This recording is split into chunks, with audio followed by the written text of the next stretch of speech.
Hello, legendary listeners, and welcome to the final of our spooky season episodes. This month, we have been doing all of our favorite spooky picks. Kat picked one, Morgan picked one, while Rowan picked one. Rowan picked one. My dog would like us to know that there are ghosts outside. Ooh, My spooky. pick, I know, it's not actually spooky. I'm pretty sure it's the trash guy. My spooky pick this year was Crimson Peak, which I have actually never seen before and really wanted to watch and just never got around to it. So I was like, okay, well, let's do Crimson Peak. And the irony of this is I actually did press for Crimson Peak back at Comic-Con when they Oh, presented there in 2015. And I was so excited for this film. I had so many like preconceptions and notions of this film because of the artistic the whole artistic world that was built into it, like all the behind the scenes stuff hyped up the movie for me, and I'm not 100% sure if it hit home for me, which is something ooh. that I kind of want to discuss later on. We can kind of talk about, like, does the behind the scenes stuff, do the little things of knowing, for instance, that absolutely nothing in the mansion was reused, it was all built for the movie. Like, does Whoa. knowing something like that, or does knowing that this was like Guillermo del Toro's like baby, like knowing how much they worked on this, does knowing the stuff behind the scenes change how you want to interpret a film? But Is it we're a gonna get into popular that. movie or is it just I think I it feel did like okay enough, but I think it had the same okay? reaction that I had, which was like we were expecting something and we got something, and it was there. It was just missing something. I kind of remember at the time everybody was really hyped for it because Guillermo del Toro makes beautiful movies. And then Tom Hiddleston was like very hot at the time. I meant career wise, but he continues to be attractive. But I feel like everybody was like, oh my God, it's a movie with Guillermo del Toro and Tom Hiddleston. This is going to be amazing. And then I remember it coming out, and I remember the response being, that's all right. Like I Yeah, don't remember the response being over the moon. And I think I remember I was like planning to go see it, and I just like didn't ever make it out to go see it. And And I then think never watched it until now. I actually watched it. I Okay. want to say either last spooky season or the spooky season before. So it's been a year or two since I've seen it the last time. But I did rewatch it because I was like, yeah, I don't remember a ton about it. So I've never I even just remember heard the of this vibes. movie until now. that should not surprise No. us nor any of our listeners that Kat No, had not heard of a gothic horror film. Gothic horror doesn't seem Cat's No, style, really. at And I'm all. not a huge Del Toro fan either. I've talked about it maybe on the podcast, but I definitely talked about it with you guys. The only movie that I went out of my way to see from Del Toro was The Shape of Water because I tend to watch Oscar films. I enjoy doing that. I try to watch as many as I can, and that was an Oscar film. And I watched it and I really disliked it. I didn't like the love story. I didn't love the visuals. It just wasn't my thing. And this movie reminds me a lot of The Shape of Water. We'll talk about that in a bit. He just likes his monster movies. I think not that this is a monster movie, but it's gothic and it kind of has the a feel of the monster movie. Like they try to build tension in they try to do a lot of different horror tropes in this that don't all mesh up to one thing. And that, I think, is a discussion that I want to have, because my first thought after the film was this a horror film or was this a gothic romance? I think it was trying to be a horror film because the beginning, I almost was gonna make the title of this like, oh, this is just like a Hallmark movie dressed up as a gothic film, and then like that's only the first 20 minutes, and then as you get in, you're like, oh, it's not that. And honestly, I think it's more horror than gothic. I think the look is gothic, Agreed. but like you have some slasher tendencies with like the woman who ends up killing the dad. uh Again, there's a lot of like monster movie suspense that you have in it. Kind of have a Twin Peak vibe too. Honestly, this reminded me a Mm-hmm. lot of Twin Peak. Yeah, they meshed everything into one except gothic romance, I would say. I feel like No, there was the romance in there, but like by the point where, again, this is not a spoiler-free podcast, right? If you no. haven't seen it, we're going to talk about the full movie, including the ending. So with that caveat, I think by the time you realize that he's been killing all of his other wives, the fact that they kind of towards the end of the movie still want you to buy into the romance makes me feel a little bit like, really? With that guy? Like, he's been murdering people. But I think it's clear by the end of the movie, and this is what I liked about this film, is I really like the fact that this film has, and you guys know I like this, a bunch of character arcs that we can toy around with and play with and we can argue about. And I think that it's very clear that this whole time he was under his sister's quote unquote spell. And so whatever murder he did of the previous wives, I don't think it was his choice. I mean, obviously, clearly she was the one who did the murdering. I think she ultimately killed them. Yeah, absolutely. She poisoned them, and then she had like the whole like chest of their locks of hair, which was super spooky, and I loved it. I think even at one point she said, "Are you going to do this one?" Which made me think that like she's done all the murdering and he's just kind of been her accomplice in terms of like being the good looking male honeypot that gets them like married. It's kind of what that was, and I did like that we reversed that trope a little bit, that it wasn't just it wasn't the pretty girl that was drawing them all in for the husband. It was vice versa. I was like, oh, this is like not a Black Widow. It's what's the male version? I don't know. Widow? I don't even know. I don't know either. I don't know if that is Daddy Long Legs. Daddy Long Legs. Sure. Classic Daddy Long Legs situation. Classic Daddy Long Legs. But do you feel like the character arcs made to be plots? Because I feel like I understood the character, but I didn't. But I felt like there's too much going on. The plot was a little messy for me. The plot was a little messy because ultimately his drive. I'm sorry. It's okay. My dog is letting me know that the trash cans are here.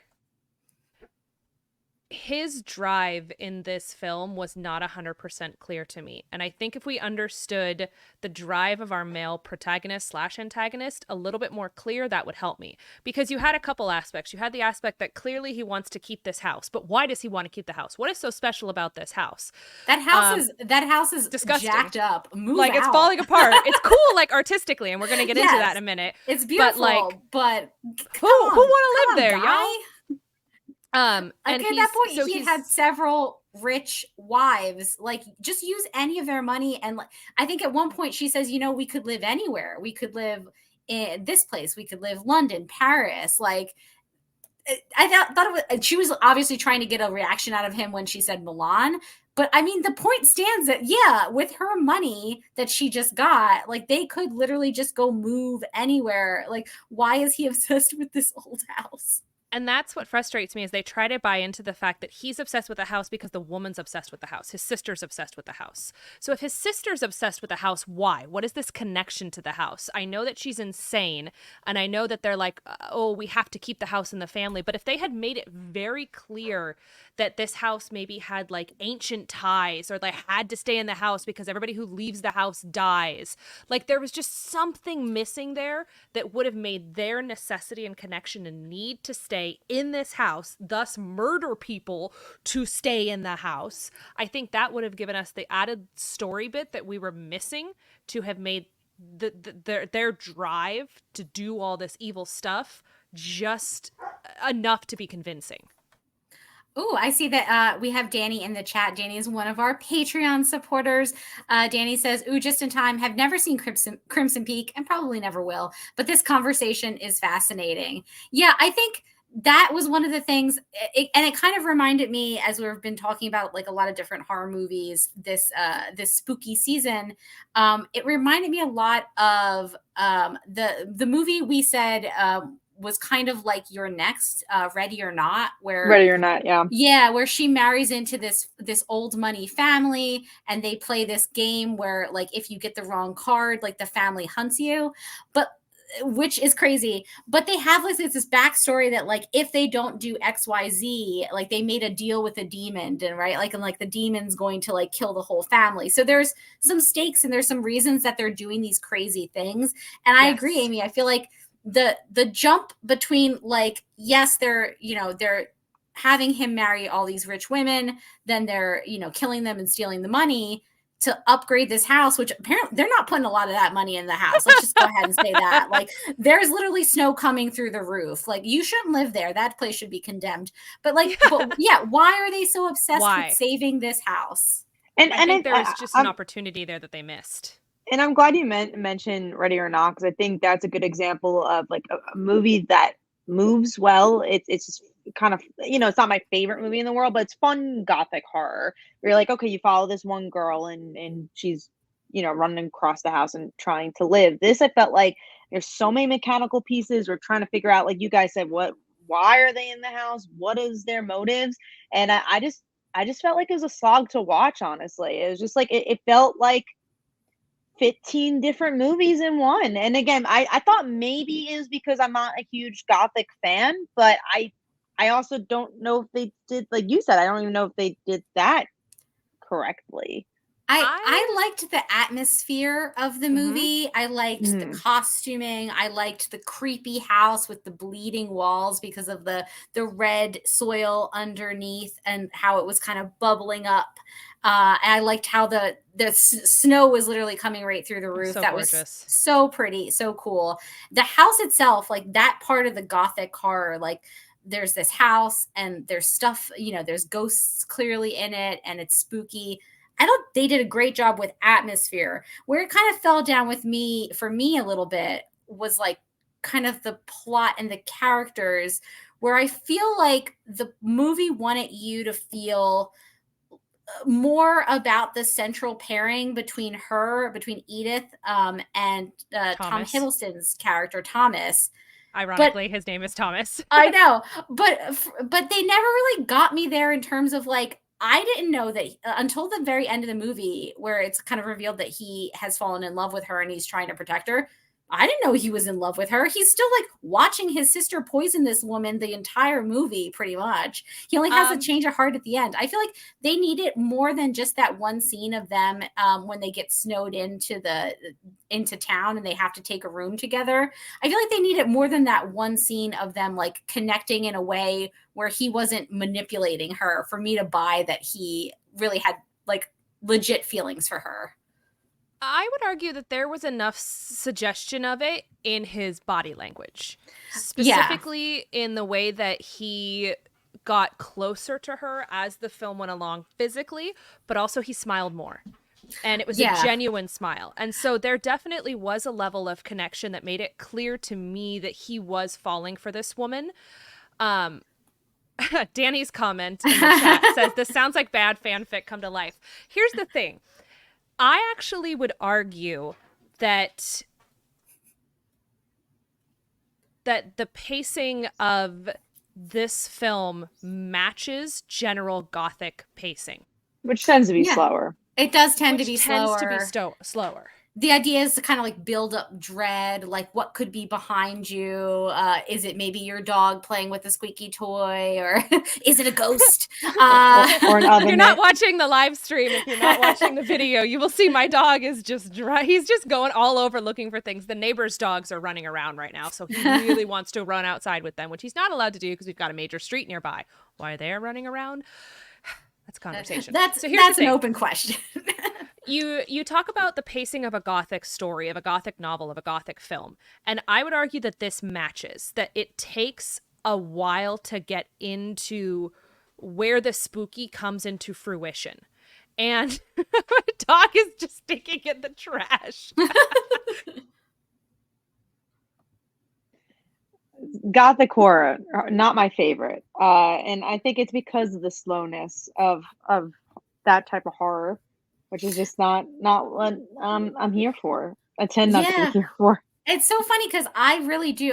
I'll say like I liked this movie. I thought it was like I thought it was nice. Like again, I watched it like 2 years ago. I watched it again today. It dragged a little bit more for me today because I remembered like the vague outlines of the movie versus like when I watched it for the first time. But I tend to like the horror that's like a little bit slower and things build and build and you get really creeped out and then like, oh my God. I Doors don't think I was, rattling. yeah, I was never like scared while watching this movie. It wasn't like particularly scary, I don't think. I think a lot of that, as Kat mentioned, was that the CGI, while like visually kind of cool in terms of like, okay, there's these skeletons that are covered in like the red thing, like the red clay from the mines of the house, but they weren't scary. Like they just looked It like reminded me weird of like red skeleton people. early 2000s CGI. Like it Yes, reminded it me of did. like Scooby-Doo CGI, I like thought they were live scary. action.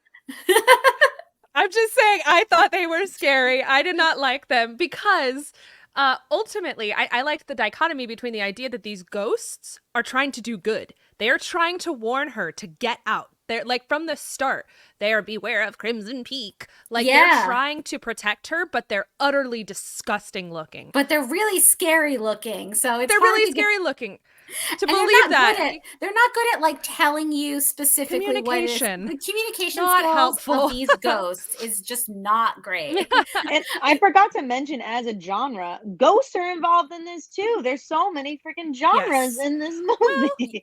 Well, I'd say Gothic horror has like a lot. Yeah. It's some overlaps with ghost stories quite a bit usually. You have ghosts. You have, I would say, it's not a slasher film. You have a vibe of like slasher-esque, like they're in the corner type situation. Okay. Again, there's kind of a monster movie feel to it. I'm trying to think of what other horror elements there are. I would like argue there's no monster movie to it. I would argue that it's ghosts, slasher, like the and creepiness of it romance. all. I feel like is very like. I think the tone is horror for me. Not that there's, I mean, not horror, monster to me.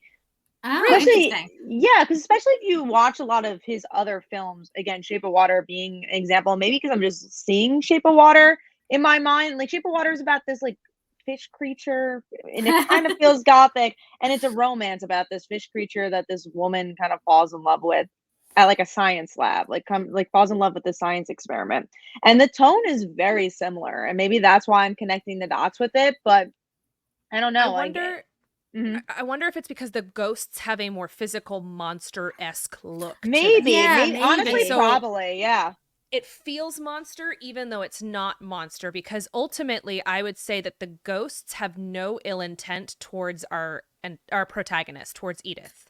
Yeah. I feel like a monster film, a lot of times they're either killing indiscernibly or they have a specific target. And as much as we wanted the ghosts to be a part of the film, they were simply observers and they were technically non-participants. Like, yes, they did the spooky spook and the pointing of the Dementor Did you need fingers. them in the movie? Like, that's another question. Yes, because it's a Gothic horror film. You need them. I would say that one of the things I liked about the movie is that, like, as you go along, at a certain point in the movie, you realize that the ghosts are trying to save her. Like the ghosts are trying to save her life. They're like, you know what? I've had it with this guy who I married and who killed me. He's not going to kill this girl again. And they're doing it very poorly by not saying like, yo, your husband's a murderer.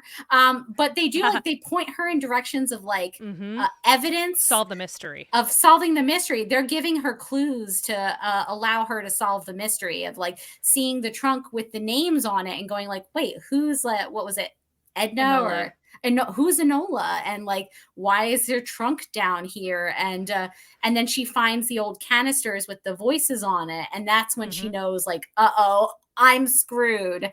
Yeah. And I think that they're at that point in the movie, when she realizes that she's in some real trouble, and then the snow comes in and she's blocked off. Like I did have a moment of thinking like, that is actually pretty scary. Cause like in this scenario back in like the 1800s, what do you do? Where are you gonna go? Where are you going? Yeah, exactly. Yeah. She's being slowly poisoned. So she doesn't even have like her full like health and energy to just be like, fine, I'm gonna like wrap myself in some blankets and like go walk into the snow. Like she's trapped, like cut off from everybody, really. I enjoyed the fact that the ghosts were sort of actively, they're like active, non-active participants. I liked the fact that she wasn't being hunted by the ghosts. Those kind of things, that kind of monster movie-esque aspect of horror doesn't attract me. I liked the fact that there was a bit of a mystery there. I'm not gonna lie. So, Kat, I don't know how much you would appreciate this, but there were a number of nods to very classic Gothic stories, but Yeah, I don't think I noticed any of that. it is incredibly heavily touching on Jane Eyre. I was going to say, more than one way. It gave me heavy Jane I Eyre would say vibes. Yeah. I felt like the beginning of this movie was very Jane Eyre, and then as you Yes. descended more, I'll actually agree with that. Sorry to interrupt. Oh, don't worry, Rowan's interrupting. No, I agree. Well, what were you going to say, Morgan, about Jane Eyre?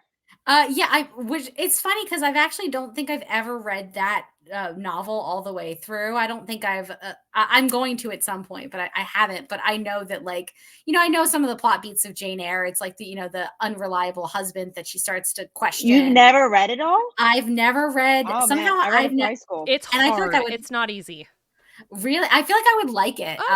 It's not terrible, but it is spooky, but it's like something that could have been a paragraph is the whole page. Oh, geez, so yeah. it's a little lengthy.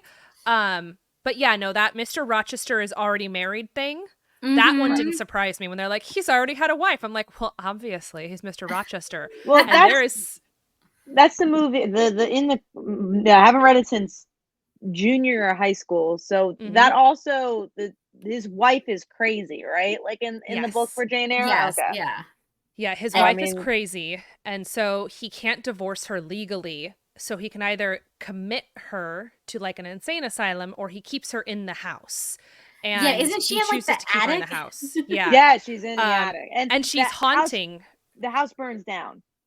Yes, ultimately she catches it on fire and then jumps off a parapet during the fire. So she dead. But super nerd Jane Eyre in me. Thomas's proposal to Edith is almost word for word Mr. Rochester's proposal to Jane under a tree. Eyre. It's not under a tree. Incidentally, Jane Eyre's is actually at night under the moonlight. Like in the book. It's the whole I feel that we have a string. There is a tree narrative. They get proposed. Okay. It is under a tree under the moonlight. And then the next morning, the lightning, they find out that there was a storm that night and the lightning splits the tree in two. It's right. I remember that. It's what's the word I'm looking for? Foreshadowing. But the whole like I feel that we have a string connecting my heart to yours, and if we separate, that string of communion will snap. In Jane Eyre is that I feel like we have a cord tightly tied to somewhere underneath my left ribs, connected to a similar cord in yours. And if we depart, I feel that cord of communion will snap. So it's almost word for word, and I have two theories on this. This is why I like this kind of stuff. Yeah. The two theories are, one, that is Guillermo del Toro's nod to Jane Eyre. But I think this is a man who has proposed to 4 women in his life. He has read Jane Eyre, and he knows it works. I think he doesn't know how to actually express love. I think he literally is proposing to the woman using the words of a romantic hero. And I think it works even more because Edith in the movie is a writer. When we meet her, she's writing a ghost story. She's trying to get published. So like what better way to propose to a writer than to like use like, a famous literary story, like use the words from Jane Eyre. Like that would obviously get Edith. She's obviously going to love that. Even if she realizes, oh, that's like a reference to Jane Eyre, that's going to make her like him more. Yes. She'd be like, thou art educated.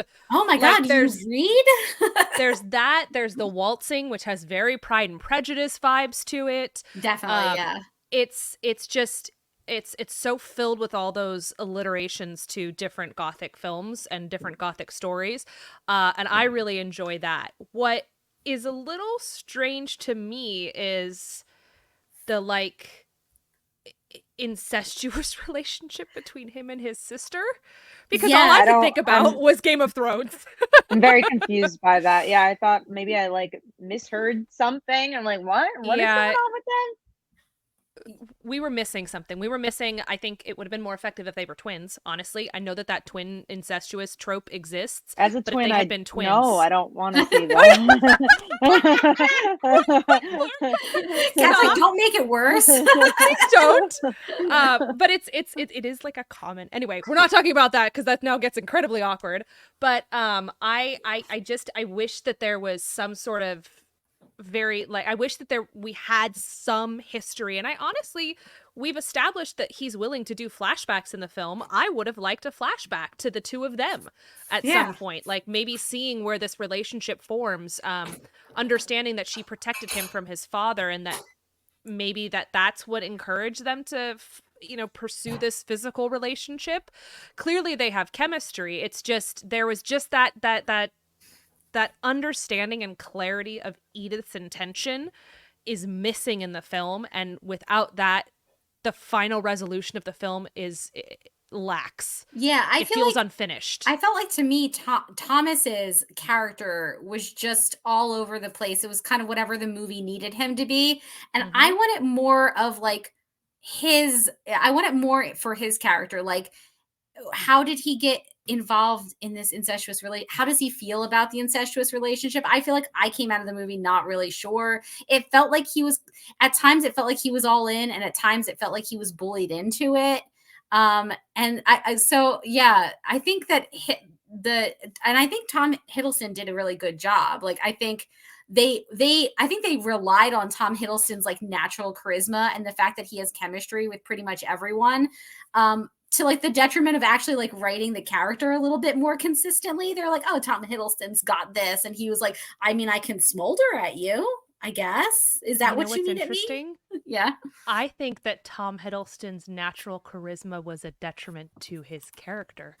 I think you know what? You might be right. I think that if this character was either immediately more unlikable or immediately more clearly likable, we would have been able to find his intention. I think, if you guys think about Jane Eyre, if you think about Pride and Prejudice, if you think about Frankenstein, any of the Gothic kind of romance era, those books, the Mr. Darcys, the Mr. Rochesters, they're not immediately likable. They're kind of just stuck up. They're almost not cruel, but they're very standoffish. They're very, I am better than you. They're difficult to like. Like, Mr. Rochester is not an easy character to like. That's why watching him transform in the film, but then understanding his kind of his story makes it changes the way that you perceive the character. I think that if Thomas had been more immediately unlikable, like maybe a little bit more curt, maybe a little bit less like, oh, I want to dance with you, more I have to dance with you. Yeah. I think that like him being like, I'm super curt and I'm super unapproachable and unlikable, and oh my god, I've fallen in love with you. But I'm melting for you. I'm melting for you. Yeah. That would have connected me. I think the flip side also would have worked for me if like this guy was too smooth, if he was trying too hard, if he didn't seem like he kind of liked her and was kind of like invested, if he was just very obviously a villain where like as soon as they get to Crimson Peak, he's just Suave. like, bye. Like the suave turns off and he's like, okay, I got what I needed from you. I think that would have worked. I think they wiffle waffled with what they wanted his character to be. And I think that was to the detriment of like the movie. Whereas like if he started out really smooth just to kind of get her in his clutches and then was just like, okay, yeah, I'm done now. Or if the opposite, if you could tell that the sister was bullying him around, and that's why when he realizes he doesn't like her, he likes her, he tries to push her away or something, and something like that. So a very Pride and Prejudice thing. But as it went, sometimes he seemed like he was all in on the murdering. Sometimes he seemed like he was like not so in on the murdering. I feel like they were trying to give this character too much of like a wiggle room or an out on his bad behavior. You know what it felt like? It felt like I've as I do more acting in theater, I find how challenging it is to block and learn scenes out of order unless you've done table work For me specifically, as an actress, I need to know and understand my character's arc through the whole story. But when we were doing Sleepy Hollow, for instance, we started mostly going in order, but we did block one of their scenes before the other scene. And where she is in that stage is very different than how I had pictured it, because we had yet to go back and work the other scene, and we had not done full table work. This felt like they filmed this out of order, and we're just kind of relying on Tom Hiddleston's general understanding of the character and Guillermo del Toro's general understanding of the character, but that the clear arc of this character was missing those little dots of connection. It almost felt like obvious that they filmed these scenes and sequences out of order. Which most of the time is done. It's true. Yeah, that's what's done. Do it just movies. Felt obvious in this one when it really shouldn't have. If that makes sense. Does that make sense to you guys? I think that does make sense, because I feel like I understood Edith, and I understood the sister, Lucille. But he was all over the map in a way that it felt like almost just like, what does the story need from this character at this particular moment? That's where he is. And so I felt like I didn't have a good handle on him by the end, whereas like, yeah, of course he changed his mind because he fell in love with Edith, but I don't know. I think maybe the movie needed to do more to convince me that he changed his mind because he fell in love with Edith. Did you like the romance between the two? Because I mean, obviously, because of the there wasn't a romance between the two. Yeah, that's the thing, is there isn't a romance, even though you're supposed to be sold on it. There I guess wasn't. You're supposed to. Yeah, well, I think that the other problem is, like, almost from the get-go that he's predatory and that he's after her. So as a viewer, I mean, as a viewer, like, one of the things you like usually about romance is like rooting for the couple. But if you know that he's trying to kill this girl, it's hard you're rooting, like, don't go with him. Don't go. There's no twist. They could have definitely kept that. That was like in the first 30 minutes, I want to say it was revealed that there was something up with him. Well, yeah, they decided to have a conversation in the park in the literal shadows. Well, also the dad situation too, when he finds out. Yeah, that's pretty early on.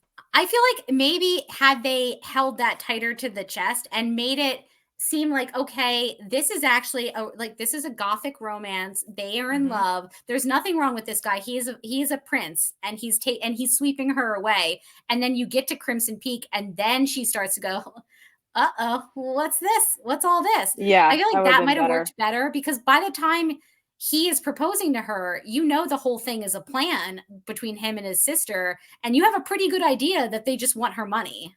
Yeah. Now, here's what's interesting here's where the behind the scenes stuff starts to kick in. Ooh. Tom Hiddleston was not the first choice for Thomas. Really? Who do you think was? At 2015? 2015. Who do you think could carry a role like this? Tall, lanky, multifaceted. Shoot. I mean, I'll give you a hint. The one from Crimson Peak is located in Cumberland. Oh, then that's that. Were they going for Benedict Cumberbatch? They offered it to Benedict Cumberbatch. Now, here's the thing. If we're talking about how Tom Hiddleston's natural charisma could potentially be a detriment to this character, I genuinely think that Benedict Cumberbatch would have been a more natural choice for this character. I can see it, because Benedict Cumberbatch, even when he's being a good guy, seems a little shady. Like, there's just a shady air to this is not to insult Benedict Cumberbatch, bro.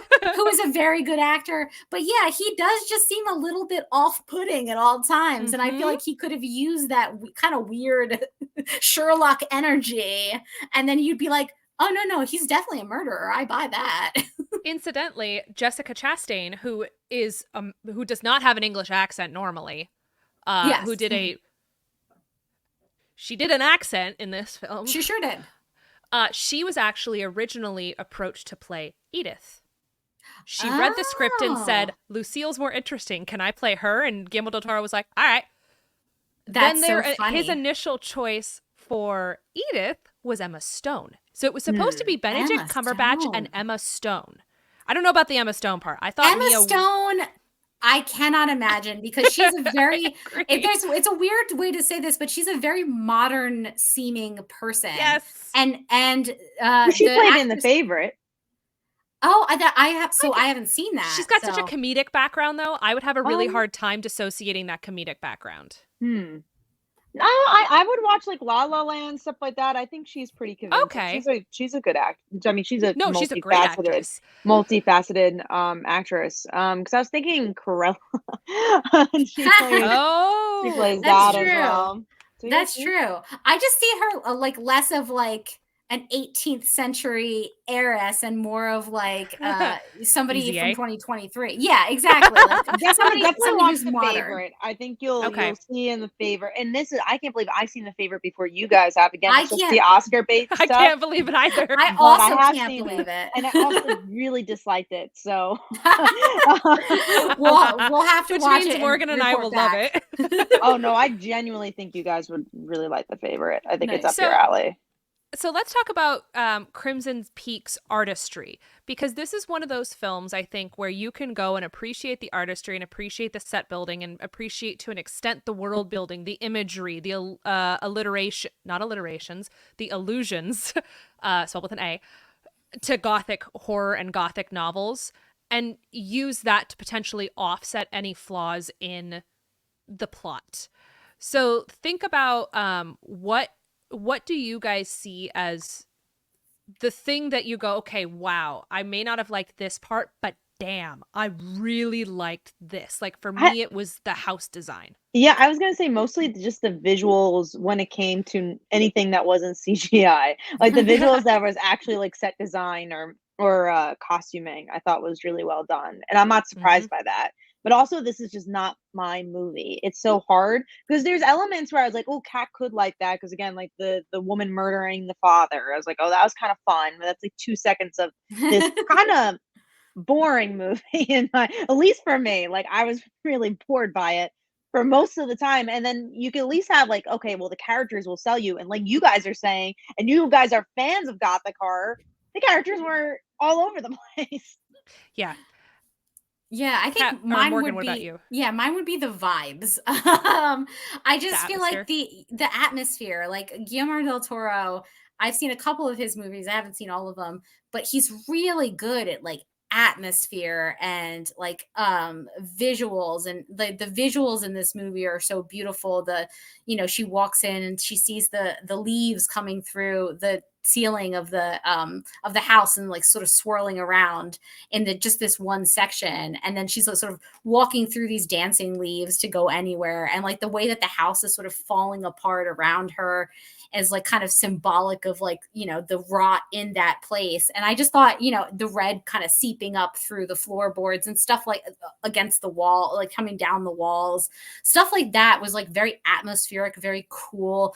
Did I could I buy into all the character stuff? Not always, but the atmosphere, I feel like that never really missed for me. Agreed. For me, it was the visual imagery of what was happening. And I was really impressed with the sound editing. Not necessarily the soundtrack, but I was really, really into the way that the house spoke, the creaks, the wind, the way they were describing how when all the windows are closed, the fireplaces create a vacuum of sound, because that's alluding to the very Gothic concept of the wuthering sound of the English moors. And sound in Gothic novels has always been such a deep-rooted connection to Gothic horror in general, because when you're in the middle of nowhere, all you have is the sound of the wuthering and the sound of the moors. And I really found all that sound editing very well done. I thought that the sound of the ghosts moving and the creepiness, I really enjoyed that. I liked the sound that they make when they were like scraping themselves along the ground. Yeah. I thought that all that visual imagery, and again, the idea that these ghosts who were ultimately who ultimately were working to protect our protagonists were so So disgustingly grotesque scary. and Yeah. terrifying. I thought that choice was very clear, and I like that. I like very clear directorial choices. So it's one of those unfortunate things where I think that the directorial choices were great. The script was just missing just Did enough. he There was write the script too, or did I he think he just? was think he did. involved. I think he was Actually, let me look. involved. Another thing that I really liked is the way that they were using long shots to like really make it like give you visually how alone she was in this giant house. I'm Mhm. thinking specifically of like when she's in the bath, but you're seeing her from far down the hallway as she's throwing the ball and the dog is going back and forth, but you're sort of far away from her. So when she hears a noise and she like looks up in that little bathroom far down the hall, and you just can tell how big this house is, that noise could come from anywhere. Like it really gives you the feeling of how she is just like one small person in this giant, this giant falling Isolated. apart mansion. It was very isolated. Yeah, I think directorially, like we got the feeling of how isolated she was throughout the whole movie. The last thing I'll say is that, so the writer of the screenplay, Guillermo del Toro, was one of the screenplay writers, as well as Matthew Robbins and Lucinda Coxon, which is So there's a great few that Lucinda, people. Lucille. So a few people. So again, there Yeah. was, I think the directorial choices and the artistic choices, I think he was probably banking on that being the attractor. And let's be honest, we've all read books, we've all watched films where we're like, well, the plot was shit, but Yeah. man, it looked great. It looked nice, so who cares? And we're able to forgive the lack of plot because of how good it is. The thing that I wanted to bring up, just because I thought that there might have been a hint of it, I was wondering for a really long time if Lucille and Thomas were immortal. Because of this damned dog. Okay. I also questioned that, and it made me rewind the part where she has all the packets of information. Yes. And she's like listening to the gramophone or whatever, like the cones on the old gramophone player, because she's going through all of these packets that are like from different years, but they don't linger long enough on the years for me to have done the math. And then I also couldn't remember what year the movie was supposed to be taking place in. So she's like 1901. 1901. So she's like looking at all of these photos from like the 1870 or 18, the 1800s to 1887, I think. 1887. And he like in every photo he looks the same. So I was like, wait a minute, is he immortal? And then I realized, wait, wasn't one of those packets from 1887 and like the other packet was from like 1890? Wait, that's like 3 years. I loved the idea this dog is in the photo looking the same. Yeah. And he's like, didn't you try to get rid of the dog? And he's like, yeah, it came back. I had this wild image that maybe they have been the same people in this house for That could have been hundreds of interesting. years. And that would have been a really cool connection if that's the thing. So long as the house survives, they survive. Without the house, they die. You know what? That would have given you the motivation. I think that would have worked for me a lot better. And it would have worked for the Thomas character, who I feel like was all over the map, because it could have been one of those situations where he was like, well, I don't want to die, but also killing is like a bummer. And like, I don't really want to do it, but I have to. And then like he falls in love with this girl and he's like, I want to stop. Maybe it's time for us to stop this whole thing. And yeah, I feel like that would have like been one of the things that I think would have like cemented the story a little bit more for me, is having them have some connection. Especially as a ghost story, that would have been interesting. I was looking at the Wikipedia because I was curious about the budget against how much it made, and it didn't make a ton. But I also saw that, because we were talking about the comparison of books, but it seems like a lot of the inspiration came from movies. So it came from The Haunting, which I've seen, and The Shining. The Innocents I haven't seen, but I could kind of see that. The Haunting is the movie that The Haunting of the Hill House is based on. Oh yeah. Which is very much about the house. And obviously The Shining is very much about the house. And it's like, oh man, you do think about the idea of the atmosphere so much about with The Shining, and how that literally controls the characters. And I don't know if it hit the mark on this one with either of those comparisons, though. I think if we had established the house as a living, breathing character, right, I think like that Shining could have been really effective. Yeah, or oh gosh, I was just thinking about it. It's gonna drive me nuts. It just escaped on my brain. Like the idea that that one had to live while the other, like, to keep the other one alive. I think that there were suggestions there, and I almost wonder if that was something they had considered playing with and just never really dug into it. But I kind of wish that they had, because I think that would have been the final moment. Like, how cool would it have been if the only way for those two immortal characters to die is at each other's hands? That in the end, like, she, like, what if Edith's character could never actually kill Lucille? What if it had to be the other one? And so Lucille's still alive, like, bury her in the clay, like, deep down at the end of the film, hand comes up out of the clay. Like, that would have been she fun. ain't dead yet. Yeah. I think that there was so many options to play with there. I also really wanted them to kill Charlie Hunnam's character. I wanted the doc at the end when the machine was going. I wanted his body to come up out of it, like, pulling it up. I wanted Lucille to have killed him. I'm like, there needed to be, I didn't quite want the full happy ending. I also did not buy that she just took that shovel and was like, I got you. I wanted her to go over and straight up behead her. Oh, that would have been that. Amy's getting blood. I was just busy writing it. It's interesting because Kat, you said one of the inspirations was The Innocents, and I was like, I don't know what that is, so I looked it up. And the 1961 film The Innocents, which is a British Gothic psychological horror, apparently it's based off of The Turn of the Screw by Henry James. So it comes all the way back around. Mm-hmm. But The Turn of the Screw was also the I think the sort of the vague inspiration for The Haunting of Bly Manor, the Mike Flanagan's show from a couple years ago. And The Haunting of Hill House / The Haunting movie is also based on a book. Off of the Shirley Jackson book of The Haunting of Hill House. So yeah, like I feel like I've seen, so in some ways I feel like I've seen this of similar story to this, like done a little bit better is maybe the problem now. 100%. So, and then also was there, but the canvas wasn't necessarily. Yeah. And it also shows that not all books can be transcribed into a movie, because a lot of these we're comparing movies that were based on books. The same thing for The Shining, but then you look at The Shining movie, and I think there's a whole conversation to be had, and I haven't read the book, but from what people say, the movie's better than the book. So because this almost feels like a book that never existed. It like felt like an adaptation of a book that never existed. It did feel a little bit. And you know what's super interesting, I think Amy you'll enjoy this, is that I to get ready to do some spooky season stuff, I decided to see some live spooky theater, which is what Amy is doing right now in Sleepy Hollow. I went to go see The Woman in Black, which they made a movie with Daniel Radcliffe a couple years ago, but I saw like a stage show of it.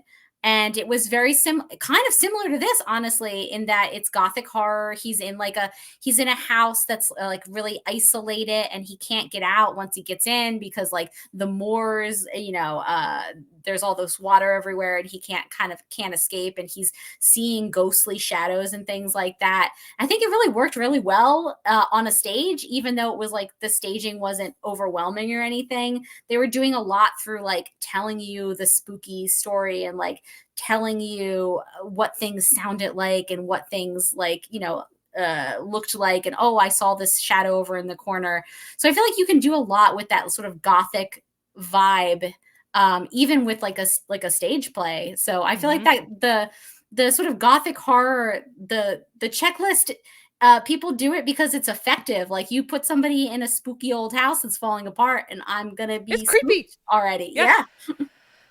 All right, so let's wrap it up. Ultimately, what did you guys think of the film? Are you going to watch it again? Was this a complete and immense slog for you, Kat? Because for me, I enjoyed it. I like the fact that I could nitpick about it. I liked the allusion to other Gothic stuff. I really enjoyed finding those little tidbits. I was a little frustrated with Thomas's character because I think it made it really difficult to understand the intention behind the like murdering, but overall, compared to some other slashers that I've seen where the intention is non-existent, it's nice to me that we did get at least a little bit of a story. And I know it takes a while to get there, but that's the pacing I expect for this kind of a film. Kat, what were your thoughts? I think with the reason why I forgive a slasher a little bit more of not having as much of a plot besides kill the girl or, kill the teenagers is that there's some humor injected. It's a very humorous film. It's like, Hmm. okay, that's so funny that this is so bad. This is not a funny movie, by any means. It's Sure very isn't. intentional, where it's, kind of sad. Um, it wasn't for me, but I it was better than I expected in the regard that it had other horror elements Hmm. besides just a gothic romance, right? Because then it was like, okay, like I liked those elements a bit more. So yeah, I won't watch it again, but glad to widen my horizons. Yeah, Morgan. I think I enjoyed it. I liked the atmosphere. I think Guillermo del Toro is just a really good director. I like, the sort of the background, the artistic aspects of the movie. I think it could have been shorter. I think that this movie maybe would have been a little bit better. Obviously, there we talked about some plot elements that they could have tightened up with some character, like the Thomas's character, that they could have, made a little bit more convincing. But I think it might have even been better if it was just like a tight 90 minutes or like an hour 40 or something. I don't think it needed to be 2 hours. That's also Even great about slashers. It's almost always a I 90 feel like minute film. and I feel like they could have taken a little bit from the front where, they're trying Yes, to sell the romance because they didn't sell it very very well. they didn't. Either sell it as a straight romance and then surprise us when it turns into a horror, or cut that part down a lot because Yeah. nobody's investing into this romance where we know that this guy is like trying to marry her for her money. Like don't give us that reveal that early then. I honestly think we could have done without the father completely, and it would have been just as effective. Yeah, I think so. All right, so we are going to wrap up our discussion of Crimson Peak. We're going to get into a couple of emails that we have received from listeners. So, reminder, you guys can email us, thelegendaryladies@gmail.com. We don't always have the opportunity to read it, but today we're very excited to catch up on some emails. So, Yay. Morgan, take it away. So I have an email from Mark who says, "Hi, ladies. I'm still in the middle of listening to your Kitchen Nightmares episode, but you did mention one thing I wanted to circle back to. You talked about how behind the scenes, Gordon Ramsay actually did a lot to mentor the contestants on his shows. I don't know if you saw it, but he did a show this spring where people were competing for him to invest his own money, 250,000. That's a I lot of almost watched Kickstarters. that today by accident, Really? because I was catching up with Kitchen Nightmare on Hulu because I was just working and I was like, oh, this is like, is not Oh, Hell's it's Kitchen where it's Hell's real. Kitchen is perfect background noise too, like See, folding laundry kind of stuff. Hell's Kitchen, I love watching focusing 'cause I love the You're like, competition. I gotta zero in on Hell's Yeah, Kitchen. this is like a show where I will watch without my phone. But Kitchen Nightmares is not one I'm as invested in. So that's one where I was like, Oh, oh, yes. I have like 4 episodes. Let me watch it in the background. Then I thought it was like a commercial in the beginning of a new Kitchen Nightmare episode. I was like, what? He's getting 250. What? What's going on? This is so weird. This is really different from the premise of What the show is previous this? episode. What am I And watching? then I found out they just turned on another Gordon Ramsay show. Oh, So they're that like, "You happened like Gordon today. Ramsay?" Yeah. That's so funny.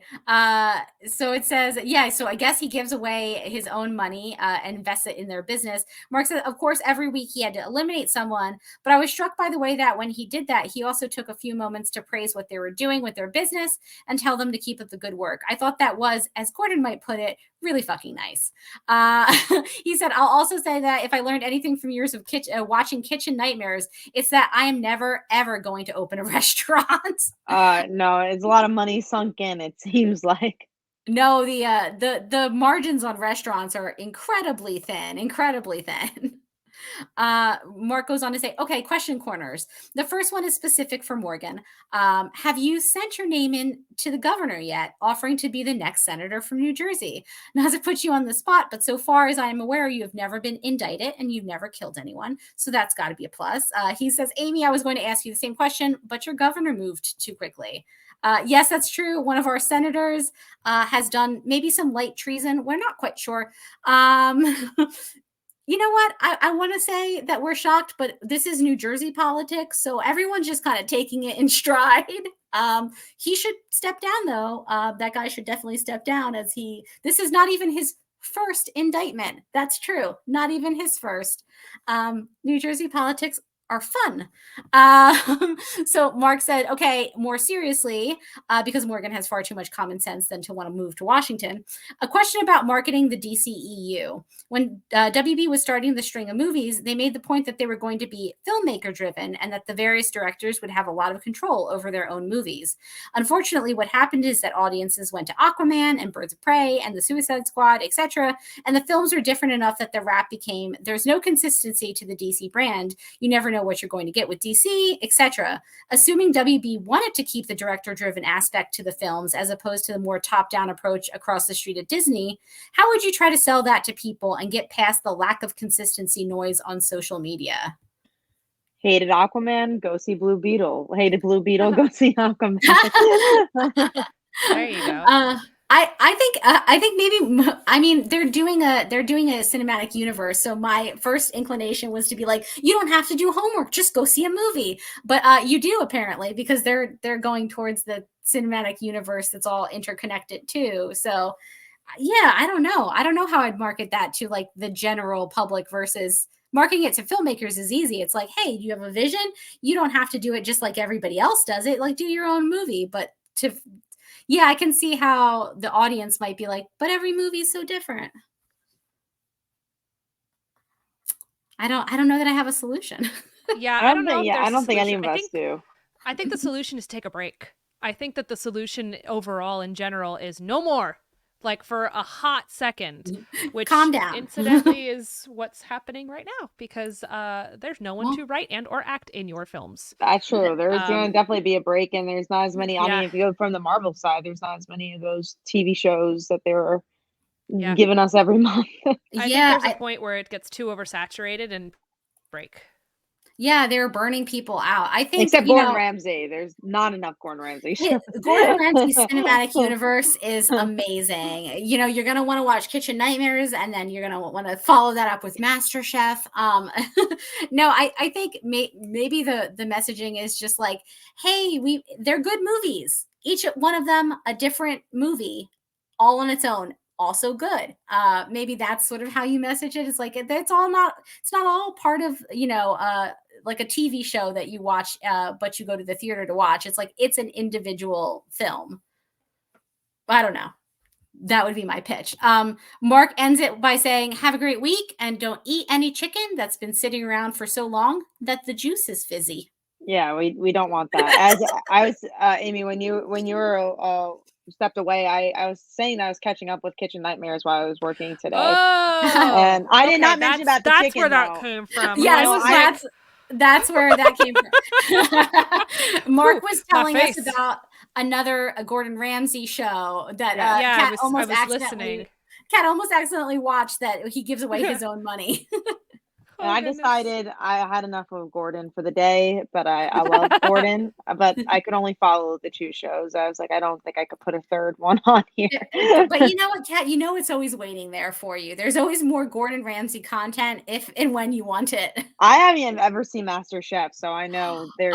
See that MasterChef and MasterChef Junior were like my two favorite Gordon Ramsay Gordon Ramsay shows, especially MasterChef Junior, because there's nothing funnier than seeing him being nice to the kids and then going through like a normal Gordon Ramsay freak out where he like throws a chicken because it's undercooked. They'll always make the little kids do these team challenges. So you have like little 8-year-olds and they're like trying to cook the chickens or whatever. And then he'll come over and he'll be like, what are you doing? This chicken is undercooked. And then he'll throw it. And then he'll look down at the kid and he'll go, come on, this is not your best effort. I know you can do it. And I'm like, Gordon, I don't know what. I'm going through a lot of emotions. And so is this 8-year-old. I think that might be the next Gordon show I watch. It's incredible, Kat. It's incredible. Also, it's really funny because there's always like one kid who is a little bit too small to like be able to reach anything, and is so cute to watch them try to pick up the boxes and stuff. And they win. And they always make it far into the competition because nobody's looking out for them. Only Gordon. Only Gordon after he throws their chicken. Ew, gross. Yeah. On that delightful note, we're going to start wrapping up the podcast. Reminder, you can find us on Twitter, legends_podcast. You can find us on on Stitcher, on iTunes. If you're enjoying the show, leave us a little comment. We would actually like to hear what you would like us to hear talking about. Like us to... Like what us to what eat y'all on want to what's hear next? us talk about? You let us know. Yeah. Yeah. I don't know where I Yeah. went from here to like the Bronx. I don't know. That's Is definitely that not the is that what the Bronx sounds like? No, I told you Margot Robbie's trick to getting into the Bronx accent? She What? did it on a talk show. She told her dialect coach was teaching her how to get into the Bronx accent. And she said, okay, stick out your hands like you're getting your nails done. And pretend like see you're that. just getting your nails done and you're going to talk about all the things that you did when you were in the Bronx and you were visiting and you were I going feel to like go to that's Jersey. That's New Maybe Jersey. it was a Jersey accent, but Very maybe that's just Jersey. my See, badness. I think of it as being like a really strong New York accent, or like Well, I'm saying what Amy's doing now is more New Jersey. Was it? Well, Yeah, I would say. that's okay. I don't. Morgan's like, I don't know. It's I the don't- way you I say the don't word know. Bronx. I Like, how do you think say maybe- Bronx? Oh, I say Bronx. Bronx. Yeah, No, but like, Bronx. if you were to be like stereotypical, Bronx? your accent. Same. I think both me and Morgan have enough of an accent that it's I think it's slight. Yeah.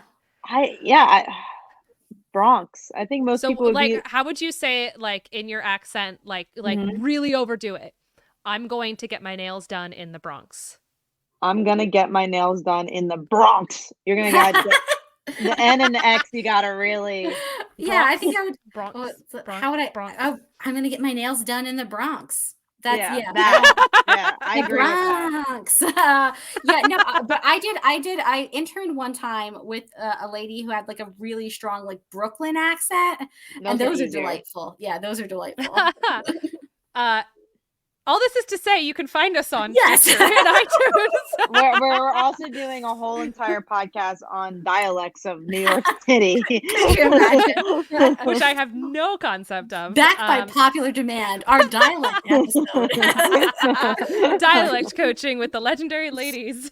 We don't actually know what we're doing. Not even if you live here. Not even if you live there. You can also email us, thelegendaryladies@gmail.com. But here's the best part. You can become a Patreon. If you find us on patreon.com/thelegendaryladies, you can hear behind-the-scenes exclusives. You're going to get some behind-the-scenes stuff from Kat Morgan and I. You're also going to get exclusive episodes. We're recording one tonight. But the best part is if you are a legendary listener level on Patreon, you get the opportunity to actually join us live for these episodes, which I think is a lot of fun because you can join in the chat like Danny did earlier. We have had people having full-blown conversations with each other in the chat. Other fans of the podcast, other fans of storytelling in general. It's a great opportunity to meet and connect with them. Patreon.com/thelegendaryladies. And stay tuned. We have some cool things coming with the Patreon, which we're very excited about. And I think that's going to wrap us up. So let's go around the table real fast. Morgan, what you got going on?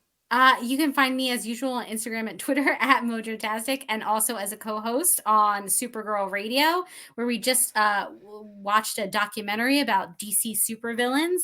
And also on our Patreon, we did a pilot pod for Doom Patrol, which was actually really fun pilot to watch. So yeah, that's where you can find me. And Kat, what about you? I don't know how I could follow up Amy's previous Bronx accent. Wait, that time was not a Bronx accent. That was just me being annoying. I think there was a little of a Bronx accent there. But yes, at Comic Uno for most of my stuff. I do have a Kickstarter coming up for an anime adventure one shot for Slice of Life. So if you like anime and you want like a parody type comic, go check that out. I'll have a better description of it when it's actually live, which is going to be after the 30th. So go check that out. Other than that, that's it for me. And if you are local to Southern California, we have one weekend left of the Sleepy Hollow musical that I'm in. It's called Welcome to Sleepy Hollow. It has been getting really enjoyable reviews. It's super fun, super spooky. If you are the kind of person who enjoys the spooky level of the Haunted Mansion, but at night, kind of when, you want to get into it and you kind of let yourself get into it, we have definitely scared people that I did not think we were going to scare people, because the pacing of our show goes very much like fun, romance, fun, and oh my gosh, horror. So it's just been really fun for us to play into that. But you can find me as Katrina Van Tassel, which has been a lot of fun as well. And it's playing in Oceanside Theater. You can get tickets at oceansidetheatercompany.org. Plays one more weekend, and that's it. Then we're closing it. However, I do have a distinct feeling that this might become a yearly event because it's doing so well. It's perfect for the season. I could definitely see us making this like a regular October thing. That'd be fun. I doubt you'll get the original cast back. I don't know. That'd be cool. I'd do it again. But it would be kind of cool to have like one of those like revolving door shows where every year you do the same show, but you've got a different cast or maybe the same cast. I don't know. It's been a lot of fun. Who knows? But anyway, oceansidetheatercompany.org. We would love to see you there. If you are local to San Diego, Los Angeles area, and you want to come see, let me know. I've got discounted tickets available for you. Ooh. And that's going to wrap up our podcast. Thank you for joining us for our final spooky season session of the year. We will be back coming in November with some super cool other episodes of stuff, which we will discuss. But if you have some ideas, and we have tons of ideas, we want you to know we have tons of ideas. But if you say you had some ideas, you can always email us at thelegendaryladies@gmail.com, and maybe we would take them. We have so many ideas, but we would take them. So many ideas. I really want to do more pilot pods. So if you guys have a specific pilot that you would like us to watch, let me know. Also, if anyone happens to want to have us have maybe a follow-up of the WGA discussion, we would love to tap back into that. Oh, yeah. So send us your ideas. Let us know what episodes you've enjoyed over the last year. And we hope you all enjoy. Find us on Patreon and stay legendary.